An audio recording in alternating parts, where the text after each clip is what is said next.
G'day. Welcome to country Victoria. Beautiful, isn't it? This is the kind of place where you and your family can have a fantastic lifestyle. But not only that, a successful medical practice. After all, it doesn't get better than this.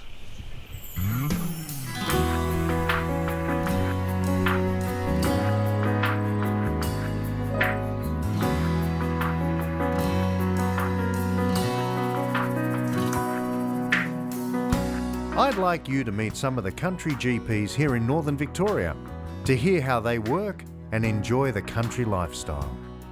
Dr. Lindsay and Diane Sheriff have resided in the township of Kerang for the last 17 years and have developed a successful rural practice.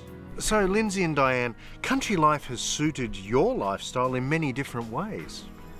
Yes, well, we're really enjoyed it in the country. We've been here in Kerang for 17 years, and it's never been a hardship to enjoy the country lifestyle.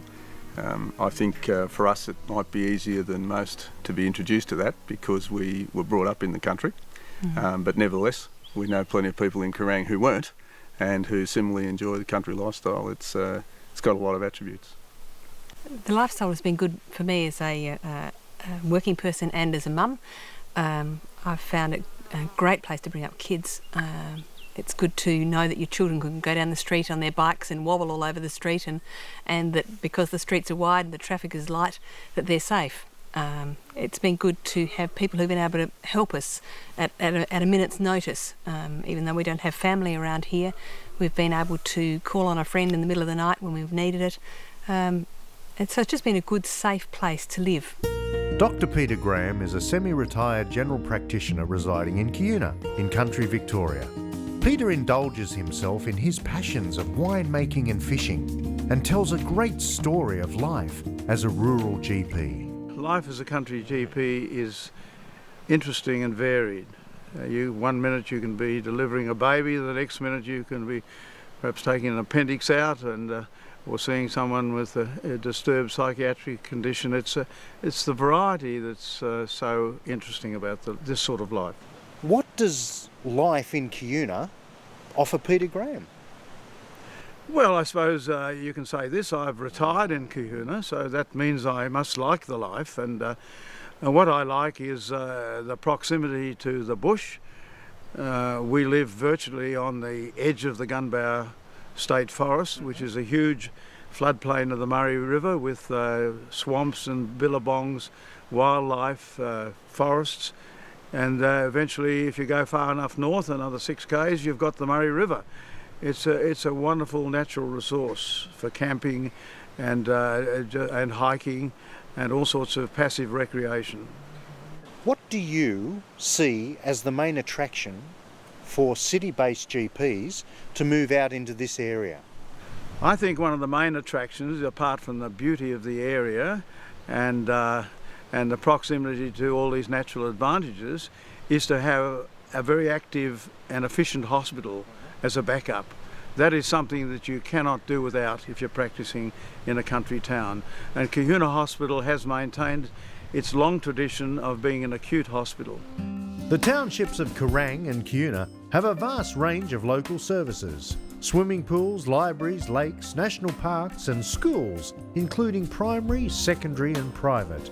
Also a large variety of shopping areas with stores such as Safeway, IGA, AutoPro, Target, Retrovision and much, much more. Dr. Greg Keogh's practice, the Kerang Medical Clinic, is located in northern rural Victoria. Could you tell us about the transition from being an urban general practitioner to a country general practitioner? Oh, it's very good, very interesting. I made a big mistake. I left a month before the government gave us all 30,000 to do so that wasn't a very clever move. But no, I'd been in practice in Monbulk in the Dandenong Ranges for a number of years, and I'd been in practice in Belgrade before that. In the intermediary time for a couple of years I went to North Queensland and practiced as a flying doctor service out of Cairns for a couple of years. Dr. Greg Keogh also owns and manages a farm just outside of the Murray River town of Barham. What sort of farming do you do? Now we have a combination of farming in for cattle. We have Brangus cattle. We have irrigation areas and property like that. We grow some cropping.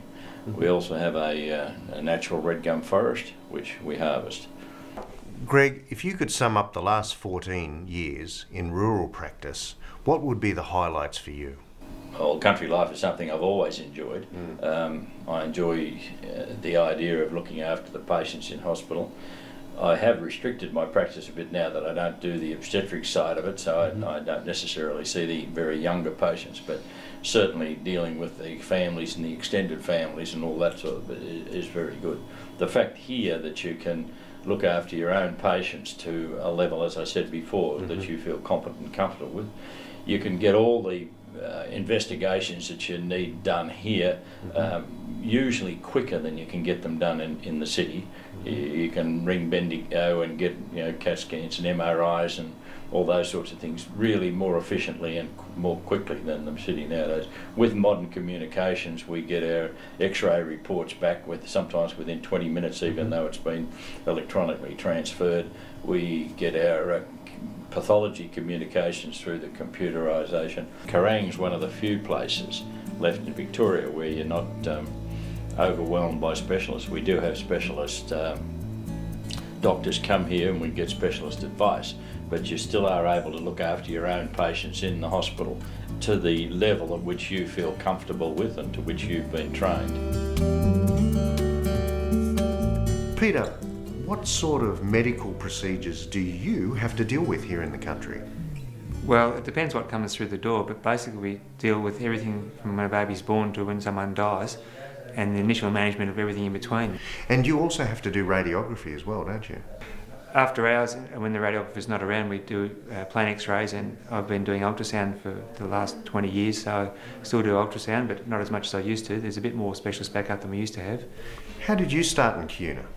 I was a GP trainee who, via Box Hill, went to the UK, and I thought it was time to come home, so I rang around and there was a spot in Cohuna that everyone seemed to be scared of coming to, so I rang Peter Graham from the UK, looked it up on the map, and then came in and met a local girl and stayed, and that was over 20 years ago. Fantastic. How do you manage your on-call duties or commitments? The on-call, we provide an ethical commitment to the town of trying to keep the place covered, so it depends how many doctors here. When there's 4 doctors, we do a 1 in 4. At the moment there's 2 doctors, so we're doing a 1 in 2. And finally, do you find your family share your thoughts in living here in the country? They were all born in Cohuna Hospital, my 3 daughters. Fantastic. And my wife's from the area as well. So they're very much linked to country life, and they enjoy it. We have a good holiday somewhere else every year, and that's been good for them, but they love living in the country. There are a lot of things better about the country. When you get up in the morning to go to work, it's 3 minutes and you're at work. So you don't have hours travelling every day, so the kids can, after school, they finish school, not an hour on the bus or at boarding school, an hour of sport or an hour of study, or my daughter can be out brushing a horse and take it for a ride, or other daughter can go off doing a netball or whatever. So it's all about the lifestyle? Yeah, lifestyle's great. It's there's no travelling involved. It's either home or work, and when I finish work, or even at lunchtime, I can actually be home, and I live on a little farm not far from here, and at lunchtime you look west and you're in the middle of the country, you look east and you're in the town, so it's either at work or you can switch off very quickly, and you can balance your life with other things. Cohuna District Hospital facilitates education and training for local country GPs. Rural allied health professionals such as nurses have advanced skills to meet the health needs of the community and support their general practitioners. Education is an important part of our role here in Cohuna. We have satellite education, so both my nursing staff and the doctors have access to that. The other thing is that my nursing staff are well skilled, and because we do orthopaedic surgery and midwifery and accident emergency, it's important that all my staff are well versed in this area, and what we do is we back up the doctors. Kerang District Health Service has in place programs which develop the skills of medical students in the later years of their study to prepare them for rural general practice. Kerang District Health has an agreement with 2 universities in Victoria. One of those has medical students here for a 3-month placement. The other university has them here for about half of that time. They're quite often involved in surgical procedures, in gaining valuable experience. Lindsay, what are the opportunities for rural doctors in our area? Well, I think it's a terrific place to be a doctor.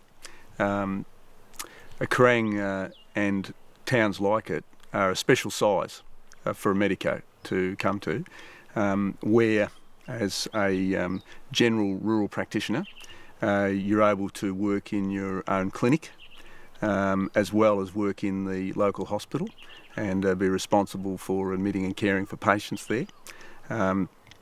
This is something where you can bring, individual skills and abilities that you've picked up in your medical training, your postgraduate training, and put them into practice in a very useful way. Diane, what are the advantages of rural practice? You are involved in a community, so you know your patients when you see them down the street. You get to know them as a whole family. So you're involved from the little ones, the tiny babies, right down up to the older people. So being down the street and smiling and waving to people that you know, being respected as part of a community is an awesome thing also. Now this is directed to both of you. The support networks of nurses and other auxiliary medical facilities would benefit you greatly in this area. When you're on call, you're still not on your own. You're part of a team. Some of those people are up doing night shifts at the hospital, the nursing staff, and they provide an invaluable backup for you, a triage service. So you're only out of bed when you have to be out of bed, sort of thing, and that's extremely important. The helicopters, not far away from getting a patient to Melbourne if you're in strife. You get the job of stabilising them, of course, but excellent ambulance staff and others help you sort of handle the very difficult cases, complex cases in that way, emergencies. So you're part of a big team. Some would say that it was a disadvantage working in isolated rural communities. What is your answer to that? No, I think certainly not, because we, just as we've got the pathology and the radiology services, we've also got medical specialists who visit and surgeons who visit, and oftentimes our waiting time to have an operation is considerably less than those people in the city. And if they need an operation, well over 95% of surgery on our community would be done in the local hospital. We get to work the patients up beforehand. We get to give them an anaesthetic or whatever is required, while they're having their operation, and we look after them post-op. And the bottom line in all this is if you want to be a medico that enjoys a challenge, there's one thing that doesn't come into the equation, and that's being bored. You have the rare opportunity of working together as a rural medical team. How has this influenced your rural experience? I think it's been of great benefit to us to be able to work together as a medical couple. We would often talk about our patients together and pool our intellect, I guess, in getting answers, trying to work things through. And it's been good to be able to have a second opinion too. I've got an instant second opinion, and Linz can go and see my patients in the hospital as well, and vice versa. Linz will ask my opinion. It's also been good being able to co-manage our family and our practice together, so that when our sons were little, we would share our practice so that one would work 3 days and one would work 2 days, and that was an excellent way of being present for our children as well as doing our medical practice. I think it's been really good. I've been able to be a dad as well as be a medico. I think that's the flexibility of the job is definitely there. Where you can, you've got to decide it. There's no good waiting for the workload to drop off because there's plenty of work to do all the time. But you can work out that family has got to be foremost, or really you've got to look after each other as husband and wife, and that's the best thing for your kids, and then that's the best thing for your work, and then that's the best thing for your community. So we've tried to keep that priority right by being there for our kids when they're little. We enjoy the gardening. That's been a joint task, and living in a climate that's sunny a lot of the time. It's been a good climate to grow a garden in. And Lynn's with his motorbike riding. Well, we can just tear over the back of the yard there and head off out into the forest and down along the Loddon River. That's terrific fun for me and the boys on the motorbikes. What would it be that would in one sentence describe the benefits of rural practice? Diane? Coming to this place in Kerang, you would find a warm welcome in the community and a satisfying career and a good time for your family. And Lindsay? Oh, I'd say it doesn't get better than this. You can bring whatever skills and abilities you have in medicine. They can be well applied and well appreciated and can be a very satisfying life. So, you've met the people and you've met the communities here in northern Victoria. But most of all, you've met the doctors who are dedicated at serving these communities. Why don't you give us a call or drop in and have a cuppa? After all, rural medicine's not just a career, it's a lifestyle.